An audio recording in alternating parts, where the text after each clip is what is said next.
The cabin gasped as a sharp scream cut through the hum of the jet at 40,000 feet. A young woman collapsed into seat 1A, clutching her arm as it bent at an impossible angle, while the flight attendant stood frozen eyes wide with sudden fear. To the crew, she was just another problem passenger. To the man flying the aircraft, she was everything. What no one in that first-class cabin understood was that this wasn't a routine power trip, it was a catastrophic mistake.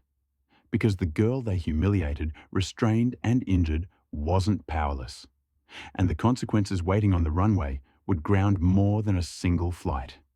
The JFK first-class lounge for Airvantage Airlines was less like a waiting room and more like a cathedral dedicated to silence and excess. The walls were lined with Italian marble, and the air smelled faintly of bergamot and old money. Zoe Bennett adjusted the strap of her worn canvas backpack. It was covered in iron-on patches from National Park's Uceda Zionarcadia.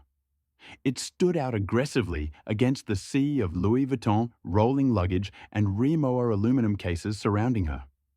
Zoe was 19, dressed in oversized grey sweatpants, a vintage hoodie from a thrift store in Brooklyn, and scuffed high-top sneakers. She had her noise-cancelling headphones around her neck and a half-eaten bag of pretzels in her hand. To the casual observer, she looked like she had wandered into the wrong terminal. To the trained eye, she looked like a security risk. "Excuse me, miss." Zoe turned.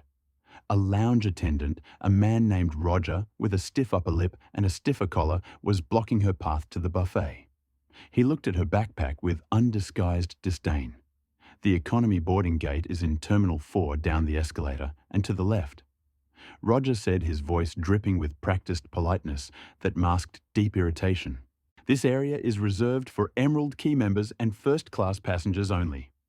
Zoe swallowed a pretzel. She was used to this. She pulled her phone out of her pocket, bringing up the digital boarding pass. She didn't say a word, just held the screen up to Roger's face. "Flight AV902, JFK, LHR seat. 1A passenger, Zoe Bennett." Roger blinked. He looked at the phone, then at Zoe, then back at the phone. The scanner in his hand beeped green before he could even protest. "Is there a problem, Roger?" she asked, her voice calm. It wasn't the voice of a lost teenager. It was the voice of someone who knew exactly where the lines were drawn. Clear as throat. No, Miss Bennett." Roger stammered, stepping aside. "My apologies. Enjoy the buffet." Zoe walked past him, grabbing a bottle of sparkling water. She moved to a secluded corner of the lounge overlooking the tarmac. Below, the massive Boeing 777-300ER sat waiting, its fuselage gleaming under the floodlights. She wasn't just flying to London for a vacation. She was flying to meet her father, Captain Lawrence Bennett. He wasn't just a pilot, he was a legend in aviation. A former military ace who had transitioned into the corporate world, eventually becoming a majority shareholder in Airvantage after a series of brilliant investments and a merger that shook Wall Street. But Lawrence Bennett was a man of privacy. He flew because he loved it, not because he needed the money. He kept his family life strictly out of the tabloids. To the world. He was the terrifyingly efficient chief operations officer who occasionally took the yoke of the flagship flights to keep his certification active. To Zoe, he was just dad. And today was his birthday. She was surprising him in London. He was piloting this very flight, AV92. But he didn't know she was on board. She had booked the ticket through her mother's account to keep it off his radar. She watched the ground crew loading the cargo. Her phone buzzed a text from her mom. "Don't tell him until you land. The look on his face will be priceless. Love you, Z." Zoe smiled, typing back a quick heart emoji. She finished her water and waited for the boarding call. When it finally came, priority boarding for first-class passengers. Zoe stood up. She joined the queue behind a man in a bespoke navy suit who was shouting into a Bluetooth earpiece about liquidating assets. Behind him was a woman dripping in diamonds carrying a small dog that likely cost more than Zoe's college tuition. Clear as throat. Zoe stepped onto the jet bridge. The cool air of the tunnel hit her. She felt a thrill of excitement. In 8 hours, she'd be hugging her dad. She stepped onto the plane. Standing at the door was the purser, the head flight attendant. Her name tag read Beatrice. She was a tall woman with hair pulled back so tightly it pulled the corners of her eyes upward, giving her a permanent look of skepticism. Her uniform was immaculate, tailored to within an inch of its life. Beatrice was smiling at the man in the navy suit. "Welcome back, Mr. Preston. Always a pleasure." "Good to see you, Beatrice. Keep the scotch coming." "Yeah, of course, sir." Then Beatrice turned to Zoe. The smile vanished instantly. It didn't fade. It was deleted. Beatrice looked Zoe up and down her eyes, lingering on the canvas backpack and the sneakers. Boarding pass, Beatrice demanded extending a hand. She didn't say welcome. She didn't smile. Zoe held out her phone again. Beatrice snatched the phone from Zoe's hand, a violation of protocol right there, and squinted at the screen. 1A. Beatrice let out a sharp, incredulous laugh. This must be a system error. 1A is reserved for high-value partners. "It's my seat," Zoe said, reaching for her phone. Beatrice pulled the phone away. "Hold on. I need to verify this. We've had a lot of glitches lately. People hacking the app to get upgrades they didn't pay for." She was speaking loud enough for the passengers behind Zoe to hear. Mr. Preston, already settling into seat 2A, chuckled. "Another stowaway, Beatrice. The airline is really letting the standards drop. Just a moment, Mr. Preston." Beatrice cooed to him before turning her glare back to Zoe. She tapped furiously on her tablet. Zoe stood her ground. She knew she shouldn't cause a scene. Her father always told her quiet confidence is the loudest sound in the room. Beatrix's tablet pinged.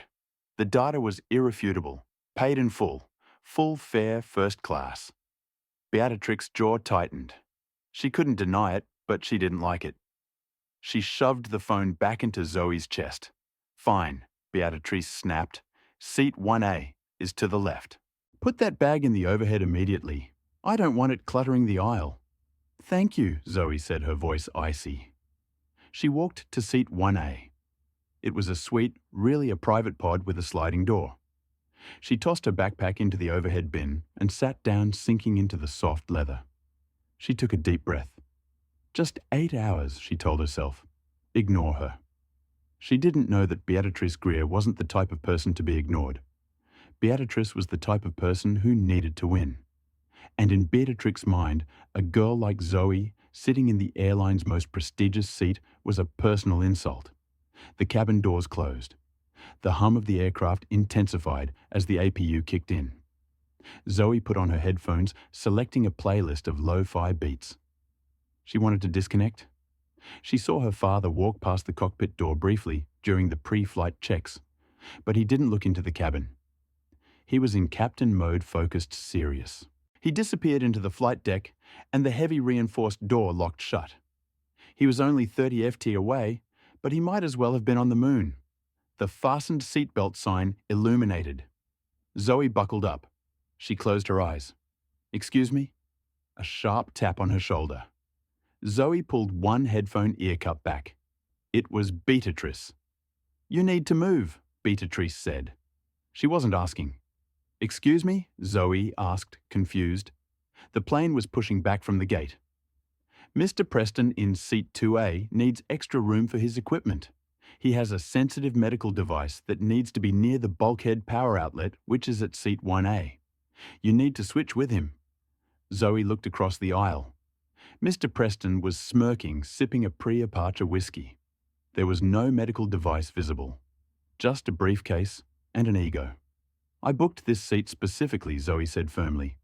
"And we are taxiing. I'm not moving. Listen to me, little girl." Beatrice leaned in her voice, dropping to a harsh whisper.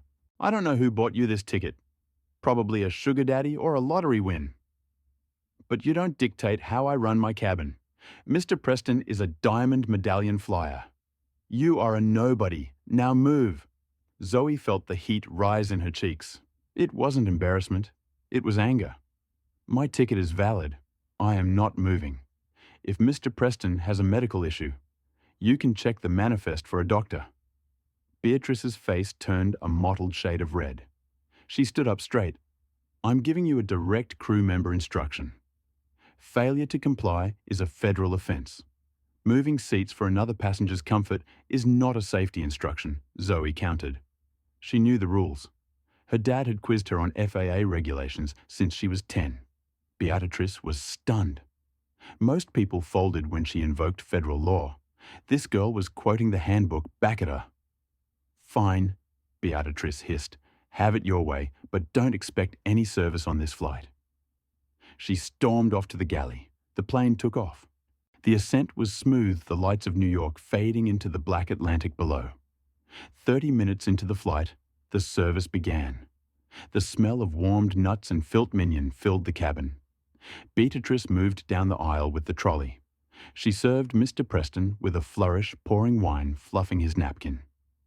She served the woman with the dog. When she got to 1A, she pushed the cart right past. Zoe watched her go.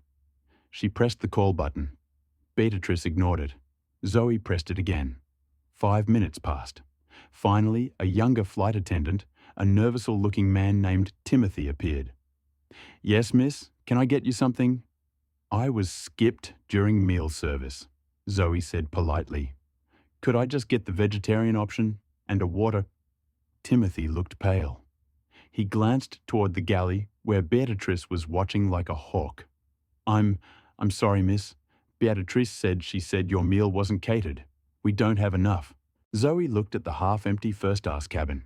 There were 12 seats and only 6 passengers. "You don't have a meal for a first-class passenger?" Zoe asked.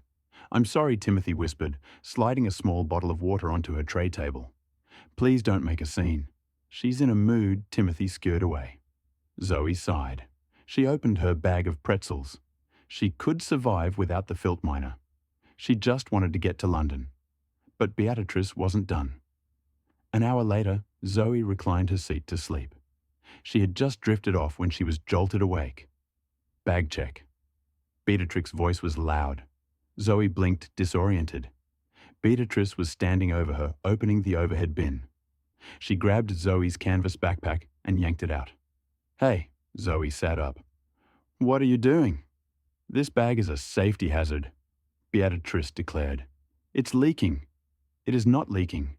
It smells like marijuana." Beatrice lied loudly. Heads turned. Mr. Preston gasped theatrically. "I cannot have illegal substances on my aircraft. I need to search this bag. You can't search my bag without cause." Zoe reached for her backpack. "Don't touch me!" Beatrice shrieked, recoiling as if Zoe had struck her. "I didn't touch you!" Zoe shouted, panic starting to set in. "Give me my bag, she's aggressive!" Beatrice yelled to the cabin. "We have an aggressive passenger!" Beatrice dropped the bag on the floor and kicked it toward the galley. "I am confiscating this and you." She pointed a manicured finger at Zoe. "You are going to be restrained if you don't calm down. I want to speak to the pilot," Zoe demanded, her heart hammering against her ribs. "Get the captain now." "The captain is flying the plane," Beatrice sneered. "He doesn't have time for a tantrum from a stowaway." "I am not a stowaway. My name is Zoe Bennett.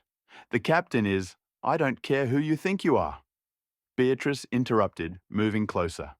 Her eyes were manic. She was enjoying this power trip. She grabbed Zoe's wrist. "Let go of me," Zoe warned, her voice trembling with rage. "I am moving you to the back," Beatrice said. "You are disrupting the first-class cabin." "No." Zoe pulled her arm back.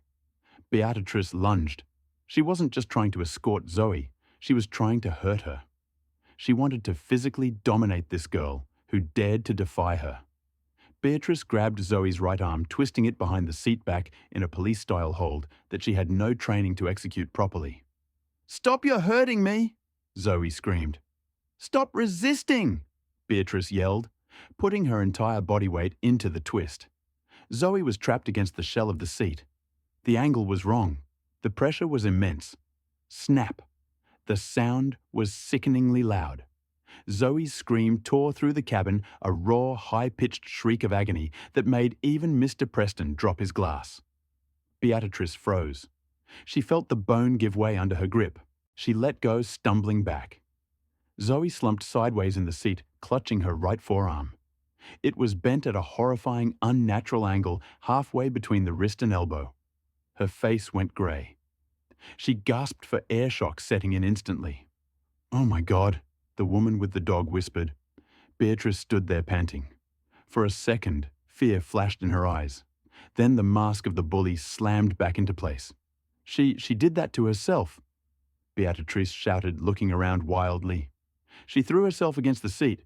You all saw it. She's crazy." Zoe couldn't speak. The pain was a white-hot supernova in her brain. She curled into a ball, tears streaming down her face, cradling her broken arm. Timothy, the young flight attendant, ran out of the galley. He saw Zoe's arm and turned green. "Beatrice, what did you do? I restrained an unruly passenger." Beatrice barked. "Go tell the captain we have a security threat. Tell him we need police on arrival. Tell him the passenger became violent and injured herself while resisting." But Timothy looked at Zoe, who was whimpering in agony. "Go!" Beatrice screamed. Timothy ran towards the cockpit door. Zoe looked up through her tears. She saw Beatrice looming over her, a look of twisted triumph on her face. "That's what happens," Beatrice whispered, low enough so only Zoe could hear. "That's what happens when you don't know your place." The cockpit of the Boeing 777 was a sanctuary of calm blue light and humming avionics. At 40,000 FT, the chaos of the world usually felt very far away. Captain Lawrence Bennett sat in the left seat, his hands resting lightly on the controls monitoring the flight path into UK airspace. He was a man carved from granite and discipline, 55 years old with silvering hair at the temples and eyes that missed nothing. He checked the fuel flow indicators. Perfect. The weather in London was reporting heavy rain and crosswinds typical for this time of year, but nothing he hadn't handled 1,000 times. He was looking forward to landing. He had a tradition of visiting a specific jazz club in Soho whenever he had a layover, a quiet dinner alone to decompose after the stress of corporate management. The interphone buzzed. It was the emergency priority channel from the cabin. Lawrence frowned. The ding-dong chime echoed sharply in the small space. He exchanged a look with his first officer, a capable young man named David. "Go ahead," Lawrence said into his headset. "Captain?" The voice on the other end was shaking. It was Timothy. We have a situation code 3 in the first-class cabin." Lawrence sat up straighter. Code 3 meant a threat to the safety of the flight or crew. "Report." Lawrence commanded, his voice shifting instantly into crisis management mode. "A passenger. A passenger in 1A became aggressive," Timothy stammered. Pers Beatrice had to restrain her. "The passenger. She was resisting violently. And she's injured. Her arm. It looks like a break. A bad one." Lawrence felt a cold knot tighten in his stomach. A passenger injured during restraint. That was a nightmare scenario. It meant paperwork, internal investigations, and potential lawsuits. But his primary concern was safety. "Is the passenger secured?" Lawrence asked. "Yes, Captain. She's in her seat. She's crying. But Beatrice says she's still a threat." "Understood." Lawrence said, his face grim. "Is there a doctor on board?" Beatrice said, "Not to page one." She said the passenger is too volatile to have civilians near her. Lawrence narrowed his eyes. That was odd protocol. If someone was hurt, you got a doctor, but he had to trust his chief purser in the moment. Beatrice was experienced even if she was known for being abrasive. "All right, we are beginning our initial descent. Contact Heathrow Tower.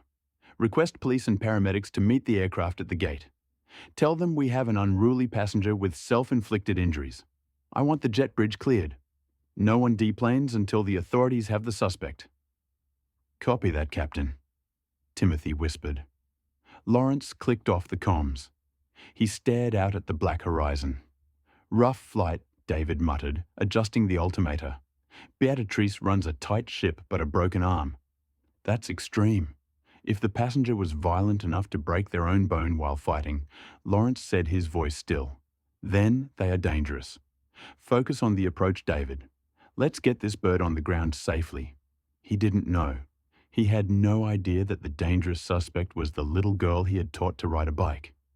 He didn't know that the person crying in seat 1A was clutching a backpack he had bought her for her 16th birthday.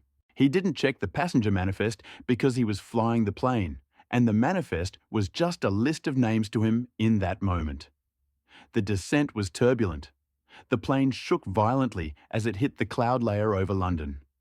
In the cabin, every bump sent a fresh jolt of agony through Zoe's arm. She had gone past screaming. She was now in a state of shock, her skin clammy, her vision blurring at the edges. She stared at the bulkhead wall, trying to breathe, trying not to vomit from the pain. Beatrice stood at the front of the galley, arms crossed, watching Zoe like a prison guard.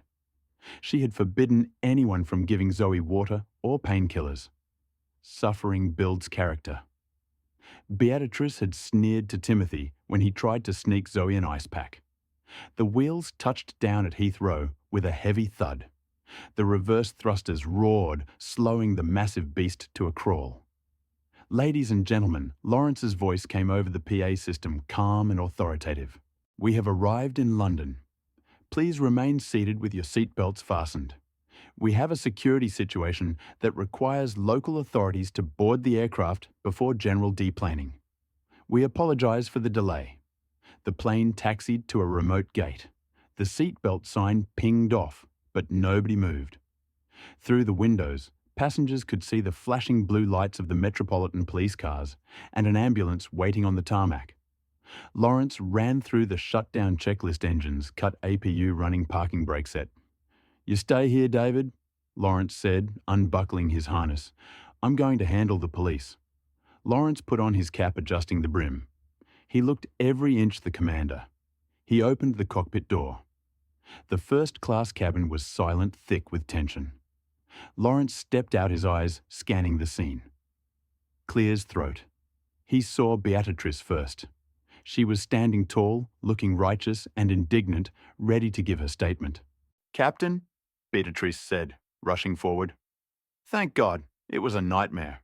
She was deranged, screaming about owning the seat, smelling of drugs."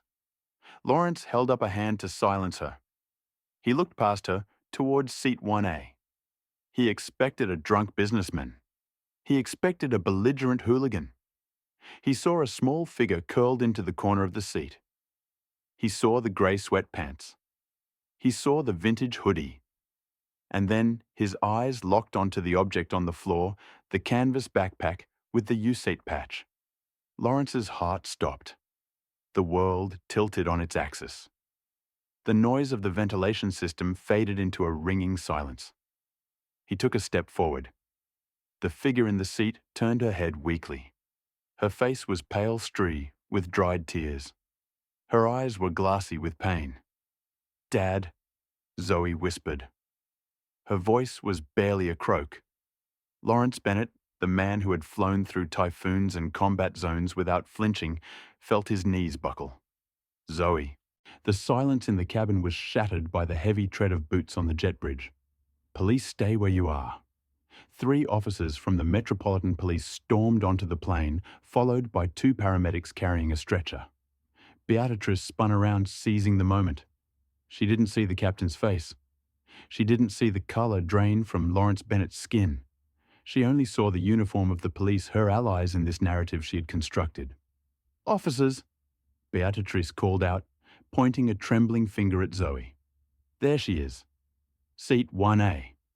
She assaulted a crew member. She was high on narcotics and refused to follow federal safety instructions. When I tried to escort her, she threw herself against the wall and snapped her arm. She is a danger to herself and everyone on this flight." The lead officer, a burly sergeant named Miller, nodded grimly. He marched towards seat 1A, handcuffs unhooked from his belt. Miss Miller barked at Zoe. "Stand up slowly. Keep your hands where I can see them." Zoe sobbed, trying to move. The motion jarred her broken arm, and she let out a whimper of pure misery. "I can't. It hurts." "She's faking it," Beatrice hissed, stepping closer to the police. "She's trying to get sympathy. She needs to be arrested immediately." Officer Miller reached for Zoe's good arm, grabbing her shoulder roughly to hoist her up. "Come on, love. Don't make this harder than it needs to be. Get your hands off her." The roar was so loud, so primal, that Officer Miller actually let go and reached for his taser. Captain Lawrence Bennett moved. He didn't walk. He crossed the distance of the cabin in 2 strides. He placed his body between the police officer and Zoe. His chest was heaving. His hands were bowled into fists at his sides. His face was a mask of terrifying cold fury. "Captain." Beatrice blinked, confused. "Sir, please step aside. The police need to remove the prisoner." Lawrence didn't look at Beatrice. He looked at Officer Miller. "If you touch her again," Lawrence said, his voice dropping to a low, vibrating rumble, "I will end your career before you leave this jet bridge." Sir Miller said, stepping back, hand hovering near his radio, "You are obstructing a police investigation. This passenger is a suspect in an assault." This passenger, Lawrence spat the words out, turning to look at his daughter, seeing the unnatural bend in her forearm, "is my daughter." The air left the room. Clear's throat. Beatrice froze. Her mouth opened, but no sound came out. Her eyes darted from Lawrence to Zoe. The resemblance was there, the eyes, the shape of the nose details she had ignored because she was too busy looking at the clothes and the skin color. "Your daughter," Beatrice whispered. Lawrence ignored her. He knelt beside Zoe. The company man vanished. The captain vanished. He was just a father looking at his wounded child. "Zoe," he said softly, his hands hovering over her arm, afraid to touch her and cause more pain. "Oh God, Zoe, I'm here. I'm here. I just wanted to surprise you." Zoe cried, fresh tears spilling over. "I saved up for the ticket. She said, I didn't belong here. She twisted it, Dad. She twisted it until it snapped." Lawrence looked up. He turned his head slowly toward Beatrice. The look on his face was not human. Clear's throat. It was the look of a predator deciding how to dismantle its prey. "She twisted it." Lawrence repeated his voice, echoing in the silent cabin. Beatrice took a step back, hitting the galley wall. "Captain Lawrence, I didn't know. She didn't say. She was aggressive. You have to believe me." "She refused instructions." "Did you or did you not apply physical force to a compliant passenger?" Lawrence asked. He stood up, towering over her. "She wasn't compliant." Beatrice shrieked, panic setting in. She had a bag. It looked suspicious. "I was doing my job. I was protecting your plane. My daughter," Lawrence said, "enunciating every syllable, has flown on this airline since she was 3 years old. She knows the regulations better than you do." He turned to the paramedics who were watching, stunned. "Get her to the hospital now. Best care available. I am authorizing the company credit card for all expenses. Go." The paramedics rushed forward, gently maneuvering Zoe onto the stretcher. Lawrence kissed Zoe's forehead. "I'll be right behind you, baby. I just have to finish some business here." As they wheeled Zoe out, Lawrence turned back to the cabin. Mr. Preston, the man in 2A, was trying to make himself small in his seat. Lawrence looked at him. "You?" Lawrence said. "Me," Mr. Preston squeaked. "You witnessed this. Did my daughter attack her?" Mr. Preston looked at Beatrice, who was pleading with him with her eyes. Then he looked at the captain, a man who clearly held the power of God in this metal tube. Well, Mr. Preston cleared his throat. The flight attendant was very aggressive. The girl was sleeping. She woke her up to take her bag. The girl didn't fight back. Beatrice gasped. "You liar." "You said quiet," Lawrence commanded. He turned to the police officers. "Officers," Lawrence said, his voice calm again. But it was the calm of a hurricane eye. "I am the commander of this vessel. Under international maritime and aviation law, I have ultimate authority on this craft. I am declaring this aircraft a crime scene." He pointed a finger at Beatrice. "This woman is not to leave this airport. I want her detained for assault causing grievous bodily harm. I want statements from every passenger in this cabin before they deplane. Nobody leaves until they write down exactly what they saw." "You can't do this." Beatrice screamed, her composure shattering completely. "I am the chief purser. I have seniority. You can't arrest me for doing my job. I'll call the union. I'll call the CEO." Lawrence stepped close to her. He leaned down, his face inches from hers. "Call them," he whispered. "Call the CEO. Tell him Lawrence Bennett just grounded his flagship flight. Tell him I'm coming for his job if he doesn't fire you within the hour. But right now you aren't a purser. You're just the woman who broke my daughter's arm." He turned to Officer Miller.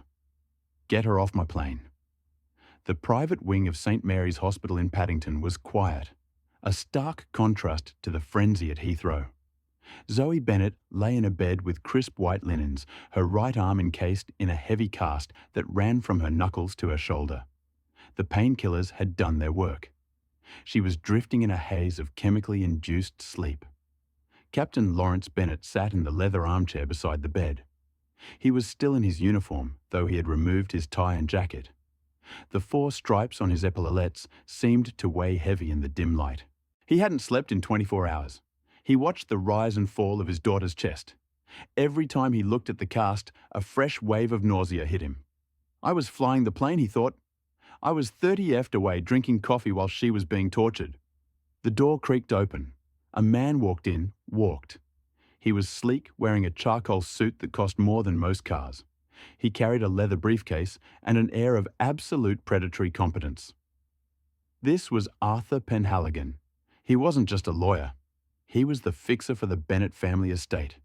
He was the kind of man you called when you didn't want a settlement. You wanted a scorched earth victory. "How is she?" Arthur asked, his voice low. "Stable." Lawrence said, his eyes never leaving Zoe. "Fractured ulnar, dislocated wrist, severe bruising on the humerus. The doctors said the torque required to do that."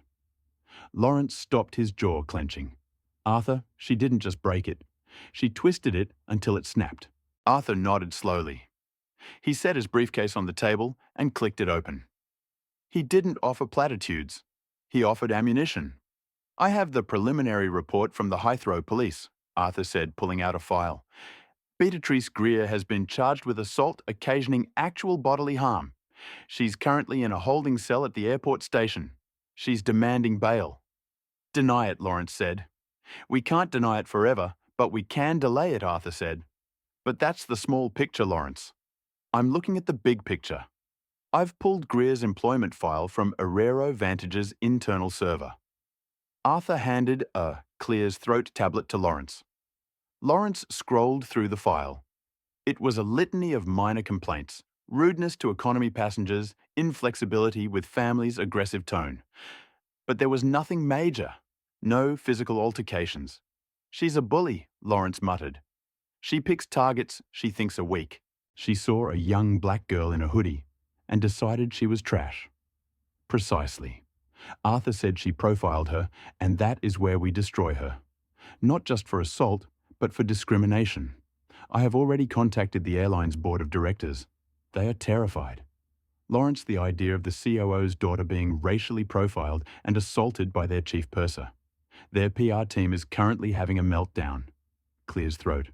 "I don't care about their PR," Lawrence said coldly. "I want her gone. I want her pension stripped. I want her to never set foot on an airplane again unless she's in handcuffs. We can do better than that." Arthur smiled, a cold, shark-like expression. "I've subpoenaed the cabin video recordings. The new 707s have security cameras in the galley and first class for anti-terrorism purposes." Beatrice probably forgot they were there. Lawrence looked up. "You have the footage. It's being decrypted now. Once we have that, we don't just win a lawsuit. We have a viral video. We have the end of her life as she knows it." Zoe stirred in the bed. Dad Lawrence was at her side instantly. "I'm here, sweetie." "Is she gone?" Zoe whispered, her eyes still closed. "The lady, is she gone?" "She's gone," Zoe, Lawrence said, stroking her hair. "And she's never coming back." Meanwhile, in a sterile interrogation room at Heathrow Police Station, Beatrice Greer was pacing.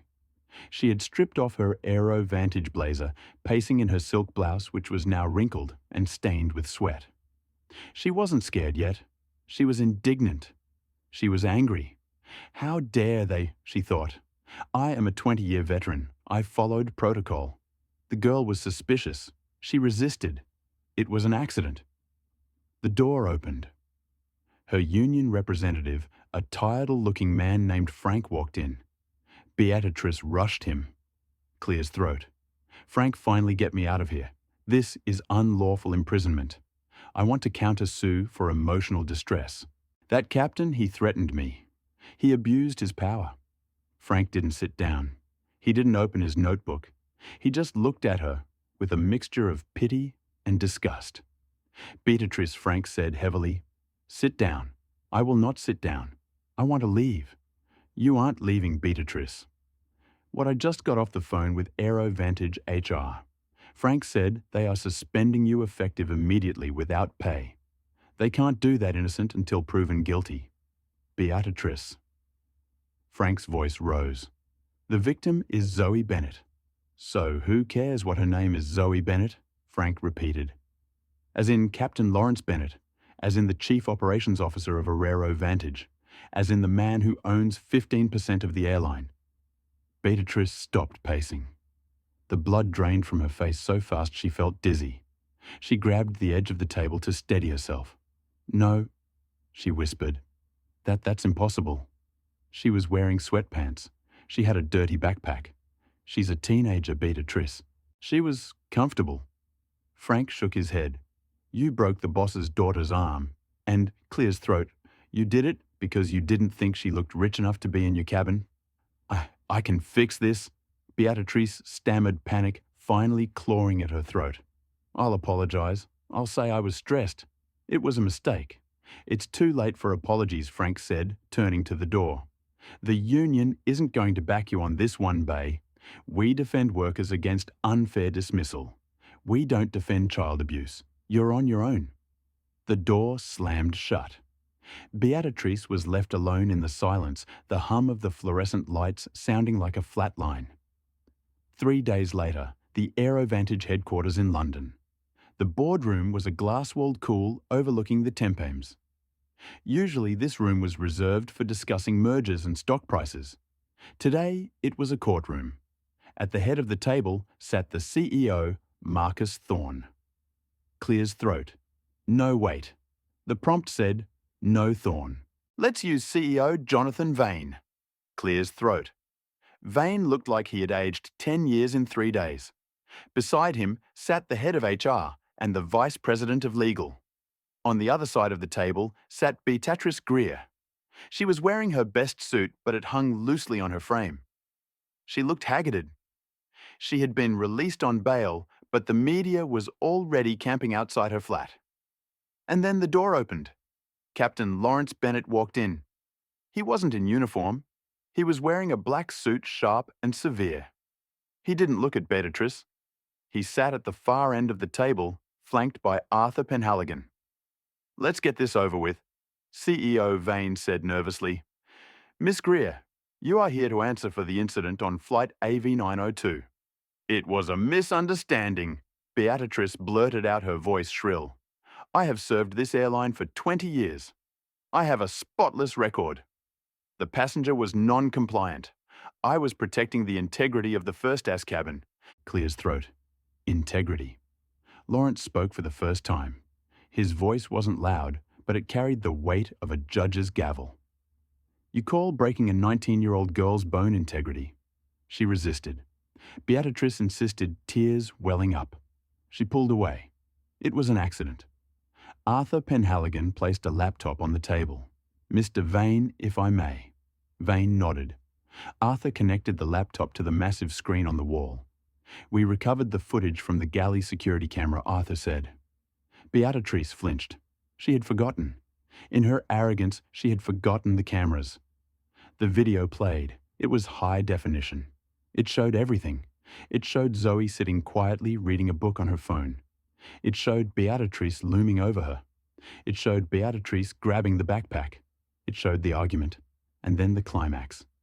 The room watched in horrified silence as Beatrice grabbed Zoe's arm. The audio was crisp. "I don't care who you think you are. You are going to be restrained." They saw Zoe pull back terrified. They saw Beatrice step in, plant her feet, and wrench the arm behind the seat. They saw the leverage. It wasn't a restraint hold. It was a break-a-bar move. And then the sound snap and Zoe's scream. In the boardroom, nobody breathed. CEO Vane looked physically ill. The HR director covered her mouth. On the screen, Beatrice stood over the sobbing girl. The camera caught the look on Beatrice's face. It wasn't fear. It wasn't regret. For a split second before the mask fell, it was satisfaction. Arthur paused the video on that frame. Beatrice's face twisted in a sneer of triumph, frozen in 4K resolution. "This isn't negligence," Arthur said softly. "This is malice." Beatrice was shaking. She couldn't look at the screen. She couldn't look at Lawrence. M. Greer, CEO Vane, said, his voice trembling with suppressed rage.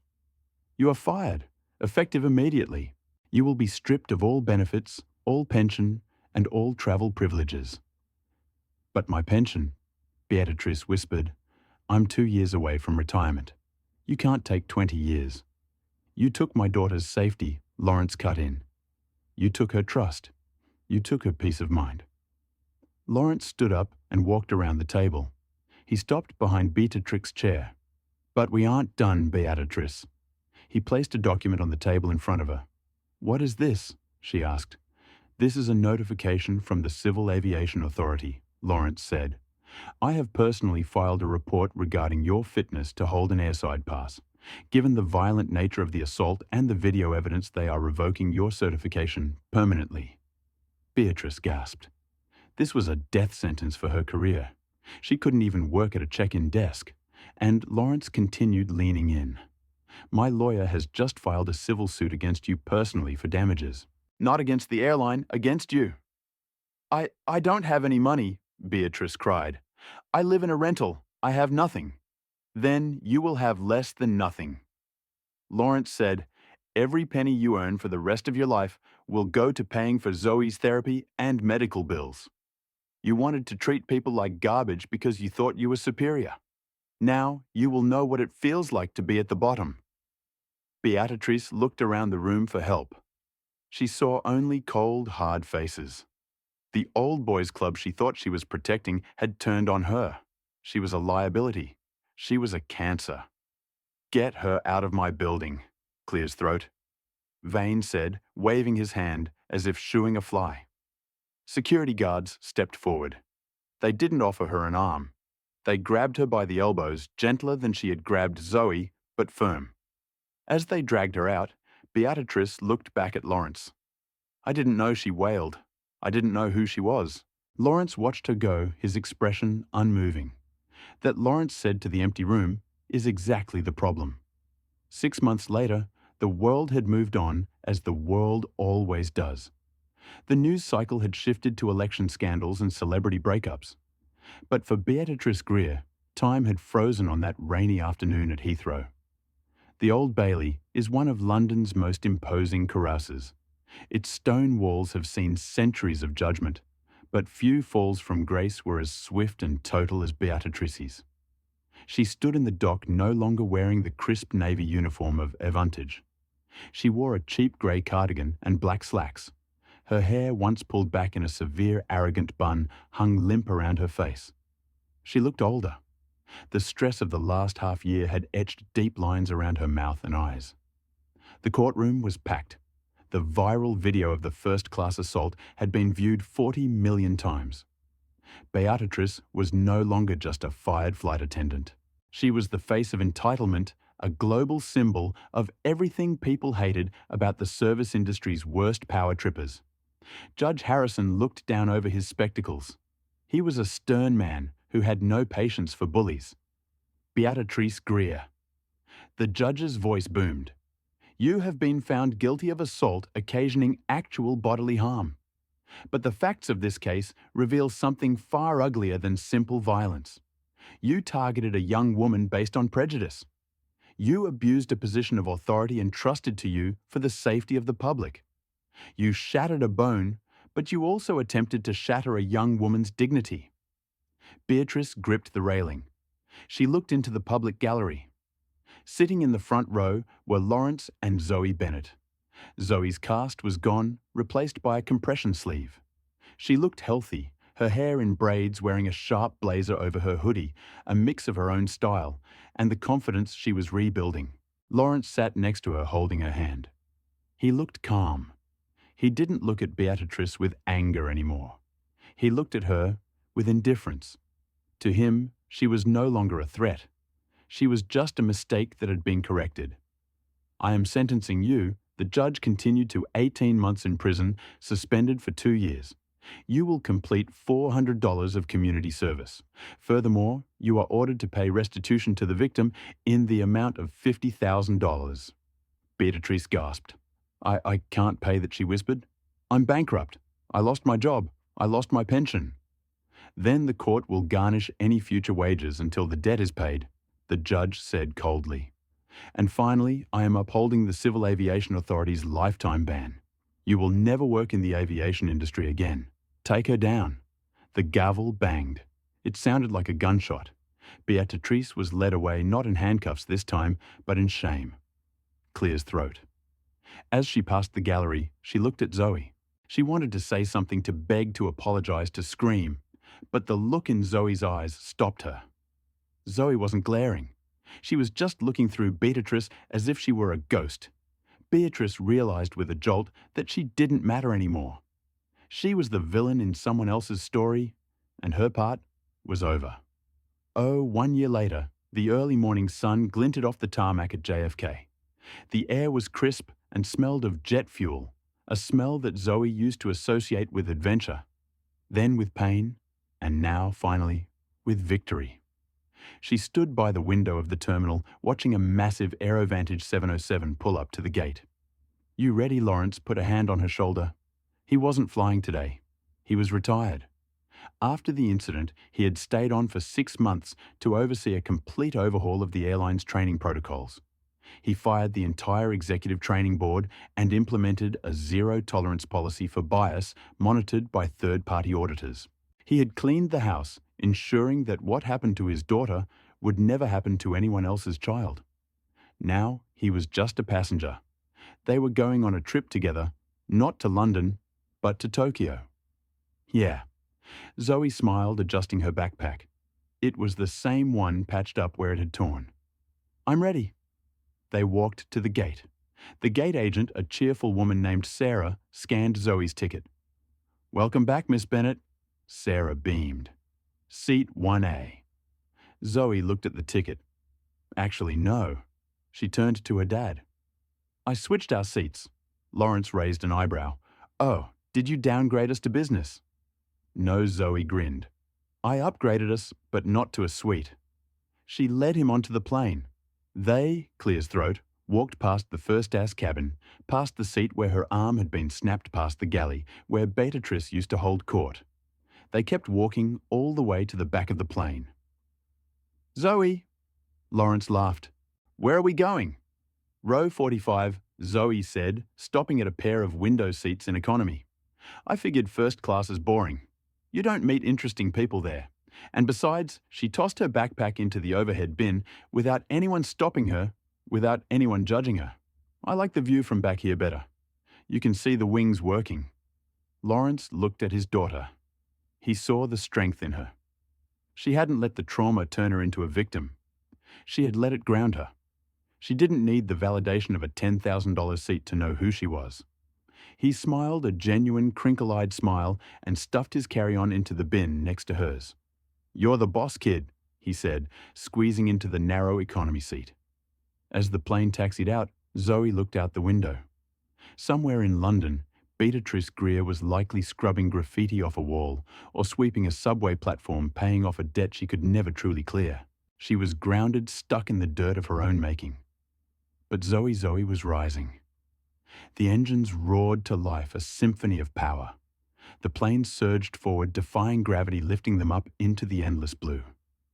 Zoe closed her eyes and listened. There was no snap. There was no pain. There was only the sound of going home. And that is the story of how one woman's arrogance crashed against the unbreakable bond between a father and his daughter. Beatrice Greer thought she could judge the world by its cover, but she forgot that the most dangerous storms often come from the clearest skies. She learned the hard way that true power isn't about the uniform you wear or the seat you sit in. It's about the character you show when you think no one is watching. In the end, the karma she served was returned to her tenfold, proving that while you might be able to buy a first-class ticket, you can't buy class, and you certainly can't buy your way out of the truth. If this story had you on the edge of your seat, please hit that like button. It really helps the channel grow and lets me know you want more dramas like this. What would you do if you were in Zoe's shoes? Let me know in the comments below. I read every single one. And if you haven't already, smash that subscribe button and ring the notification bell so you never miss a story where the underdog takes the win. Thanks for watching, and I'll see you in the next